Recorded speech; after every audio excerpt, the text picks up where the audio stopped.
ಶ್ರೀಕೃಷ್ಣಾಯ ನಮಃ. ಶ್ರೀ ಗುರುಭ್ಯೋ ನಮಃ. ಶ್ರೀ ವೇದವ್ಯಾಸಾಯ ನಮಃ. ಪರಮ ಪಾವನ ಭಾಗವತ ಚಿಂತನೆಗೆ 3ನೇ ದಿವಸ ಪ್ರವೇಶ ಮಾಡೋಣ. ಭಾಗವತ ಮಹಾಪುರಾಣ ಇದು ಕೇವಲ ಒಂದು ಗ್ರಂಥವಲ್ಲ, ಶ್ರೀಕೃಷ್ಣ ಪರಮಾತ್ಮನ ದಿವ್ಯ ಸಾನ್ನಿಧ್ಯವೇ ರೂಪ ಪಡೆದ ಅದ್ಭುತ ಪ್ರತಿಮೆ.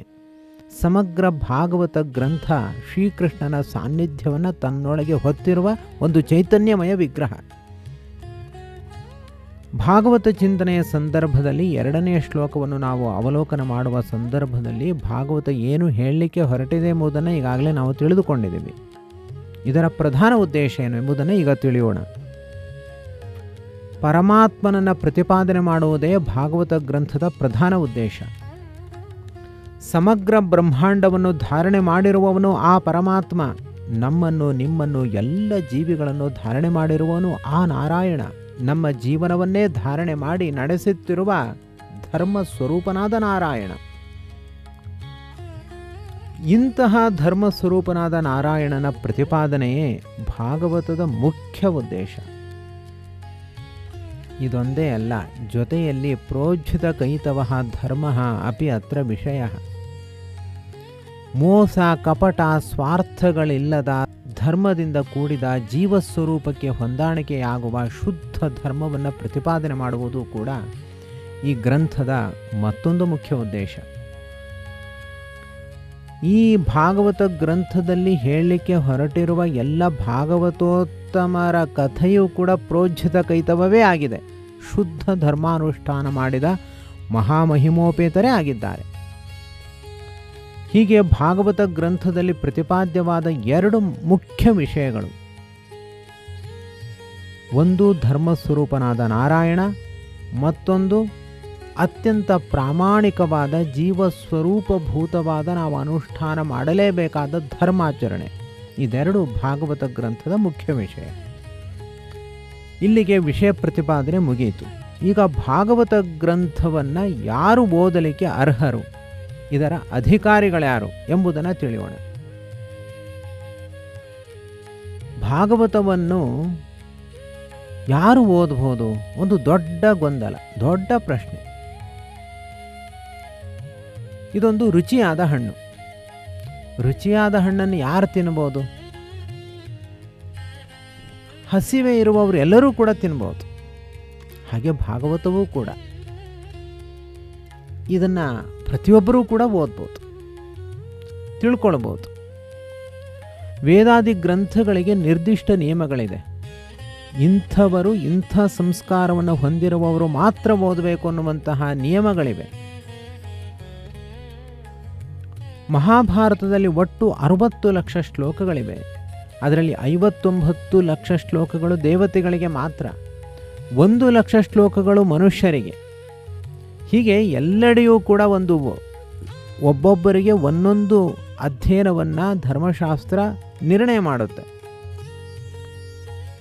ಹೀಗಿರುವಾಗ ಭಾಗವತವನ್ನು ಯಾರು ಓದ್ಬೋದು ಅನ್ನುವಂತಹ ಗೊಂದಲ ಮೂಡುತ್ತೆ. ಸ್ತ್ರೀಯರು ಓದ್ಬೋದಾ, ಪುರುಷರು ಓದ್ಬೋದಾ, ಬಾಲಕರು ಓದ್ಬೋದಾ, ವೃದ್ಧರು ಓದ್ಬೋದಾ, ಇತರಾದಿಗಳು ಓದ್ಬೋದಾ ಅನ್ನುವಂತಹ ಪ್ರಶ್ನೆಗಳು ಬಂದಾಗ ವೇದವ್ಯಾಸದೇವರ ಮಹಾಘೋಷಣೆ ಹೀಗಿದೆ.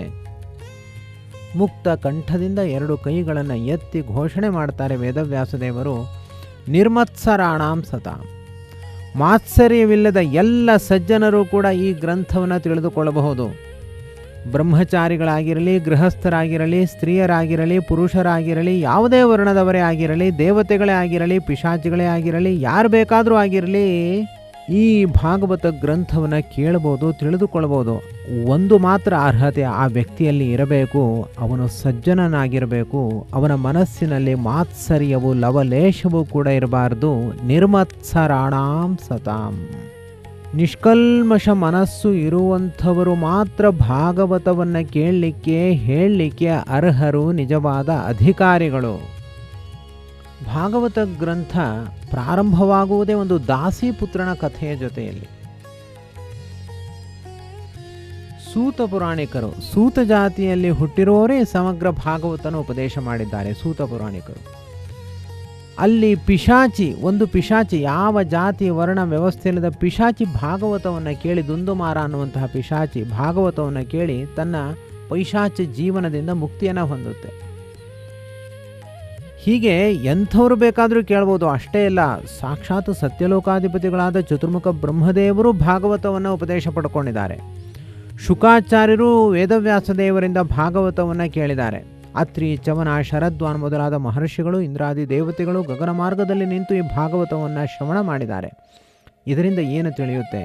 ದೇವತೆಗಳು, ಋಷಿಗಳು, ಮನುಷ್ಯರು, ಪಿಶಾಚಿಗಳು ಎಲ್ಲರೂ ಕೂಡ ಭಾಗವತ ಗ್ರಂಥದ ಶ್ರವಣಕ್ಕೆ ಅರ್ಹರಾಗಿದ್ದಾರೆ. ಆದರೆ ಇವರಲ್ಲಿ ಶುದ್ಧ ಹೃದಯ ಇರಬೇಕು, ಮಾತ್ಸರ್ಯ ರಹಿತರಾಗಿರಬೇಕು. ಇಂತಹ ನಿಯಮರಹಿತವಾದ ಮಾತ್ಸರ್ಯ ಎಂಬ ದೋಷವಿಲ್ಲದ ಸಜ್ಜನ ಪ್ರಪಂಚವೇ ಈ ಮಹಾಗ್ರಂಥದ ಮುಖ್ಯ ಅಧಿಕಾರ ವರ್ಗ ಅನ್ನೋದನ್ನು ಹೀಗೆ ನಾವು ಮನದಟ್ಟು ಮಾಡಿಕೊಳ್ಬೇಕು. ಇನ್ನು ಭಾಗವತದ ವಸ್ತು ಏನು, ವಾಸ್ತವತೆ ಏನು, ಇದನ್ನು ನಾವು ಓದಬೇಕಾದ್ರೆ ಏನಂತ ತಿಳ್ಕೊಳ್ಬೇಕು? ಇದು ಕೇವಲ ಕಥೆಗಳನ್ನು ಇದರಲ್ಲಿ ನಾವು ತಿಳ್ಕೊಳ್ಬೇಕಾ ಅಥವಾ ಇತಿಹಾಸವನ್ನು ತಿಳ್ಕೊಳ್ಬೇಕಾ ಅನ್ನುವ ಪ್ರಶ್ನೆಗೆ ವೇದ್ಯಂ ವಾಸ್ತವಂ ಅತ್ರ ವಸ್ತು ಶಿವದಂ, ಒಂದು ವಸ್ತುವನ್ನೇ ಇದು ಪ್ರತಿಪಾದನೆ ಮಾಡ್ತಾ ಇದೆ. ವಸತಿ ಇತಿ ವಾಸಃ, ಎಲ್ಲೆಡೆ ವಾಸ ಮಾಡ್ತಾ ಇರುವಂತಹ ಆ ವಾಸುದೇವನು ಈ ಗ್ರಂಥದಲ್ಲಿ ನೆಲೆಸಿದ್ದಾನೆ. ಅವನೇ ಶ್ರೀಮನ್ನಾರಾಯಣ. ಅವನು ಎಲ್ಲೆಡೆಯೂ ಕೂಡ ವ್ಯಾಪ್ತನಾಗಿದ್ದಾನೆ. ಎಲ್ಲರ ಒಳಗಡೆಯೂ ಕೂಡ ನಿಂತು ಪ್ರೇರಣೆ ಮಾಡುವಂತಹ ಪರಮಾತ್ಮನಾಗಿದ್ದಾನೆ, ನಿರ್ದುಷ್ಟನಾಗಿದ್ದಾನೆ, ಗುಣಪರಿಪೂರ್ಣನಾಗಿದ್ದಾನೆ, ವೇದ್ಯ ಸ್ವರೂಪನಾಗಿದ್ದಾನೆ. ಅಂತಹ ವಾಸುದೇವನನ್ನು ಈ ಗ್ರಂಥದಲ್ಲಿ ನಾವು ತಿಳ್ಕೊಳ್ಬೇಕು. ಇನ್ನು ಭಾಗವತ ಗ್ರಂಥವನ್ನು ಓದೋದ್ರಿಂದ ಸಿಗುವಂತಹ ಪ್ರಯೋಜನ ಏನು? ಒಂದು ಲೌಕಿಕ ಫಲ, ಇನ್ನೊಂದು ಅಲೌಕಿಕ ಫಲ. ಅಲೌಕಿಕ ಫಲ ಅಂತಂದರೆ ಅದು ಮೋಕ್ಷ. ಮೋಕ್ಷವೆಂಬ ಮಹಾಪುರುಷಾರ್ಥವನ್ನು ಕೊಡುವುದಕ್ಕೋಸ್ಕರವೇ ಭಾಗವತ ಗ್ರಂಥ ಹೊರಟಿದೆ. ಇದಕ್ಕೆ ಸಾಕ್ಷಿ ಸಾಕ್ಷಾತ್ ಪರೀಕ್ಷಿತ ಮಹಾರಾಜ. 7 ದಿವಸ ಭಾಗವತವನ್ನು ಶ್ರವಣ ಮಾಡುವ ಮಾತ್ರದಿಂದಲೇ ಪುಷ್ಪಕ ವಿಮಾನಾರೂಢನಾಗಿ ಅವನು ಮೋಕ್ಷವನ್ನು ಪಡೆದುಕೊಳ್ತಾನೆ. ಲೌಕಿಕ ಲಾಭ ಏನು ಅಂದರೆ ತಾಪತ್ರಯ ನಿವಾರಣೆ. ಆಧ್ಯಾತ್ಮಿಕ, ಆದಿಭೌತಿಕ, ಆದಿದೈವಿಕ ಈ 3 ವಿಧವಾದ ತಾಪಗಳನ್ನು ಬುಡಸಹಿತವಾಗಿ ನಾಶ ಮಾಡುತ್ತೆ ಈ ಭಾಗವತ ಗ್ರಂಥ. ಇಹಲೋಕದಲ್ಲಿ ಎಲ್ಲ ಅನಿಷ್ಟಗಳನ್ನು ಪರಿಹಾರ ಮಾಡಿ ಪರಲೋಕದಲ್ಲಿ ಮೋಕ್ಷವನ್ನು ನೀಡುವ ಗ್ರಂಥವೇ ಈ ಭಾಗವತ ಪುರಾಣ. ಹೀಗೆ ಭಾಗವತ ಗ್ರಂಥದ ವಿಷಯ, ಪ್ರಯೋಜನ, ಅಧಿಕಾರಿ ಇವೆಲ್ಲವನ್ನು ಕೂಡ ನಾವಿಲ್ಲಿ ಸ್ಪಷ್ಟವಾಗಿ ತಿಳಿದುಕೊಂಡಂತೆ ಆಯಿತು.